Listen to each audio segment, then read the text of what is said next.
ನಾನು ಶಿವಕುಮಾರ್ ಅಂತೇಳಿ KPCC ಸಾಮಾಜಿಕ ನ್ಯಾಯ ಸಂಸ್ಥೆ ರಾಜ್ಯ ಉಪಾಧ್ಯಕ್ಷ. ಇದು ಒಂದು ಪ್ರತಿಭಟನೆ ಅಲ್ಲ, ನಮ್ಮ ಏನು ಹೈಕಮಾಂಡ್ಗೆ ಅದೇ ರೀತಿಯಾಗಿ ಈ ರಾಜ್ಯದ ಮುಖ್ಯಮಂತ್ರಿ ಆಗಿರೋಂಥ DK ಶಿವಕುಮಾರ್ ಅವರಿಗೆ ಬಿ ನಾಗೇಂದ್ರ ಅವರಿಗೆ ಸಚಿವ ಸ್ಥಾನ ನೀಡಬೇಕಂತ. ಯಾಕಪ್ಪ ಅಂದರೆ ಈಗಾಗಲೇ ಅವರಿಗೆ ನಾಗೇಂದ್ರ ಸಾಹೇಬರು ಈಗಾಗಲೇ ಸಚಿವರಾಗಿ ಅನುಭವ ಆಗಿದೆ.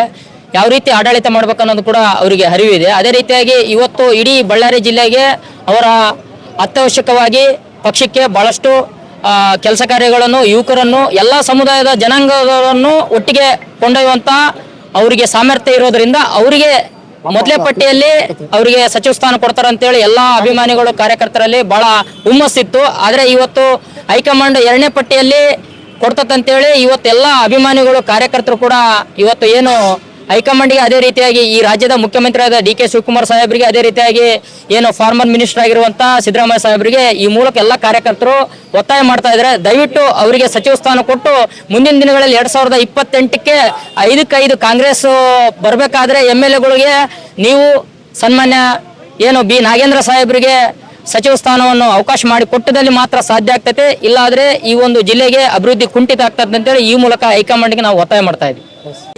ಈ ದಿನ ಬಳ್ಳಾರಿಯಲ್ಲಿ ಕಾಂಗ್ರೆಸ್ ಪಕ್ಷದ ಸ್ವಯಂ ಪ್ರೇರಣೆ ಬಂದಿರತಕ್ಕಂಥ ಕಾಂಗ್ರೆಸ್ಸಿನ ಕಾರ್ಯಕರ್ತರು ಮತ್ತು ನಾಗೇಂದ್ರನ ಬಳ್ಳಾರಿ ಜಿಲ್ಲೆಯ ಸ್ವಯಂ ಪ್ರೇರಣೆ ಬಂದಿರತಕ್ಕಂಥ ನಾಗೇಂದ್ರ ಅವರ ಅಭಿಮಾನಿಗಳು ಇವತ್ತು ಸೇರಿ ಸನ್ಮಾನ್ಯ ನಾಗೇಂದ್ರ ಅವರಿಗೆ ಮೊದಲ ಪಟ್ಟಿಯಲ್ಲಿ ಬಳ್ಳಾರಿ ಜಿಲ್ಲೆಯ ಉಸ್ತುವಾರಿ ಸಚಿವರಾಗಿ ಕರ್ನಾಟಕ ರಾಜ್ಯದ ಕ್ಯಾಬಿನೆಟ್ ದರ್ಜೆ ಸಚಿವರಾಗ್ತಾರೆ ಅಂತೇಳಿ ಬಳ್ಳಾರಿ ಜಿಲ್ಲೆಯ ಅಸಂಖ್ಯಾತ ಜನರ ಒಂದು ನಂಬಿಕೆ, ಒಂದು ಆಶೆ ಆಗಿತ್ತು. ಮೊದಲ ಪಟ್ಟಿಯಲ್ಲಿ ಇವತ್ತು ಸನ್ಮಾನ್ಯ ನಾಗೇಂದ್ರ ಅವರ ಹೆಸರು ಇಲ್ಲದಿರತಕ್ಕಂಥ ಸಂದರ್ಭದಲ್ಲಿ ಬಳ್ಳಾರಿ ಜಿಲ್ಲೆಯಲ್ಲಿರ್ತಕ್ಕಂಥ ಬಹಳಷ್ಟು ಇಲ್ಲಿರ್ತಕ್ಕಂಥ ಮತದಾರರಿಗೂ, ಜನರಿಗೂ, ಸಾರ್ವಜನಿಕರಿಗೂ ಮತ್ತು ಅವರ ಅಭಿಮಾನಿಗಳಿಗೂ ತೀವ್ರವಾದಂಥ ಒಂದು ನೋವುಂಟು ಮಾಡಿರ್ತಕ್ಕಂಥ ವಿಚಾರ. ಆದರೂ ಮುಂದೆ ಬರ್ತಕ್ಕಂಥ ಪಟ್ಟಿಯಲ್ಲಿ ನಮ್ಮ ನಾಯಕರು ಮತ್ತೊಂದ್ಸರಿ ನಾಗೇಂದ್ರ ಅವರಿಗೆ 2ನೇ ಪಟ್ಟಿಯಲ್ಲಿ ಇರುತ್ತೆ ಅನ್ನೋದೊಂದು ಆಶಾಭಾವನೆ ಎಲ್ಲರಲ್ಲಿ ಇದೆ. ಈ ಬಳ್ಳಾರಿ ಜಿಲ್ಲೆಗೆ ಸ್ಥಳೀಯರಿಗೆ ಅವಕಾಶ ಮತ್ತು ಅದರಲ್ಲಿ 4 ಸಾರಿ ಶಾಸಕರಾಗಿರ್ತಕ್ಕಂಥ ಯಾವುದೋ ಒಂದು BJP ಷಡ್ಯಂತ್ರ ದೃಷ್ಟಿಯಿಂದ, ತಮ್ಮ ಸ್ವಯಂ ಪ್ರೇರಣೆಯಿಂದ, ಪಕ್ಷದ ಇತರ ದೃಷ್ಟಿಯಿಂದ, ರಾಜ್ಯ ಸರ್ಕಾರ ದೃಷ್ಟಿಯಿಂದ ತಾವೇ ಮುಂದೆ ಬಂದು ಇವತ್ತು ನಾಗೇಂದ್ರ ರಾಜೀನಾಮೆ ಸಲ್ಲಿಸ್ತಕ್ಕಂಥ ವಿಷಯ ಇಡೀ ಕರ್ನಾಟಕ ರಾಜ್ಯ ಜನತೆಗೆ ಗೊತ್ತಿರ್ತಕ್ಕಂಥ ವಿಷಯ. ಈಗ ಮತ್ತೊಂದು ಸಾರಿ ಅವಕಾಶ ಸಿಕ್ಕಿದೆ. ಬಳ್ಳಾರಿ ಜಿಲ್ಲೆಗೆ ಸನ್ಮಾನ್ಯ ನಾಗೇಂದ್ರ ಅವರಿಗೆ ಸಚಿವ ಸ್ಥಾನ ಕೊಟ್ಟು ಮುಂಬರ್ತಕ್ಕಂಥ ಎಲ್ಲ ಚುನಾವಣೆಗಳಲ್ಲಿ ಮತ್ತು ವಿಧಾನಸಭಾ ಸಾರ್ವತ್ರಿಕ ಚುನಾವಣೆಯಲ್ಲಿ ಒಂದು ಗಟ್ಟಿ ಬಲ ಕೊಟ್ಟಂತಾಗುತ್ತೆ. ಕಾಂಗ್ರೆಸ್ ಪಕ್ಷದ ಮುಖ್ಯಮಂತ್ರಿಗಳು, ರಾಜ್ಯದ ವರಿಷ್ಠರು, ನ್ಯಾಷನಲ್ ಹೈಕಮಾಂಡ್ ಅವರು ಇದನ್ನು ಅರ್ಥ ಮಾಡಿಕೊಂಡು ಇಲ್ಲಿ ಬಳ್ಳಾರಿ ಜನತೆ ಒಂದು ನೋವನ್ನು ಅರ್ಥ ಮಾಡಿಕೊಂಡು ಅವರಿಗೆ ಸಚಿವ ಸ್ಥಾನವನ್ನು ಮತ್ತೊಮ್ಮೆ ಕೊಡಬೇಕಂತೇಳಿ ನಾಗೇಂದ್ರ ಅವರ ಅಭಿಮಾನಿಗಳು, ನಾವು ರಾಜ್ಯದ ವರಿಷ್ಠರಲ್ಲಿ ಒಂದು ಮನವಿ ಮಾಡ್ತಾ ಒಂದು ಒತ್ತಾಯ ಮಾಡ್ತಾ ಇದೀವಿ. ನಮ್ಮ ಹೆಸರು MG ಕನಕ ಅಂತೇಳಿ.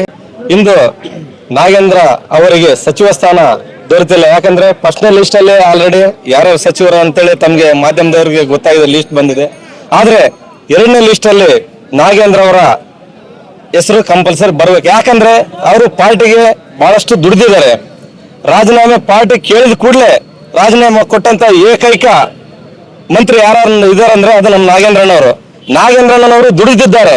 ದುಡಿದಾಗ ಕೂಲಿ ಕೇಳಂತದ್ದು ಹಕ್ಕು. ಹಾಗಾಗಿ ಈಗ ನಾಗೇಂದ್ರಣ್ಣನವರು ಏನು ಯಾರನ್ನು ಬಂದು ಸಚಿವ ಸ್ಥಾನ ಕೇಳಿಲ್ಲ, ಬಟ್ ಅಭಿಮಾನಿಗಳು ಒತ್ತಾಯ ಮಾಡ್ತಿದ್ದಾರೆ. ಯಾಕಂದ್ರೆ ಇದು ಈಗ ಕಾಲಾವಕಾಶ ಬಂದಿದೆ, ನಾಗೇಂದ್ರಣ್ಣನವರಿಗೆ ಸಚಿವ ಸ್ಥಾನ ದೊರೆಯುವ ಅವಕಾಶ ಕೂಡ ಇದೆ. ಬಟ್ ತಾವು ಆದಷ್ಟು ಬೇಗ ನಾಗೇಂದ್ರ ಅವರಿಗೆ ಸಚಿವ ಸ್ಥಾನ ಕೊಡಬೇಕು. ಇಲ್ಲವಾದರೆ ಮುಂದಿನ ದಿನಗಳಲ್ಲಿ ನಾಗೇಂದ್ರ ಅವರ ಅಭಿಮಾನಿಗಳು ಬೀದಿಗಿಳಿದು ಹೋರಾಟ ಮಾಡ್ತಾರೆ. ಬಳ್ಳಾರಿಯ ನಿರಂತರ ಸುದ್ದಿಗಾಗಿ ಬಳ್ಳಾರಿ ಬೆಳಗಾಯಿತು ಚಾನೆಲ್ನ ಸಬ್ಸ್ಕ್ರೈಬ್ ಮಾಡಿ ಹಾಗೂ ಬೆಲ್ ಐಕಾನ್ ಒತ್ತಿ.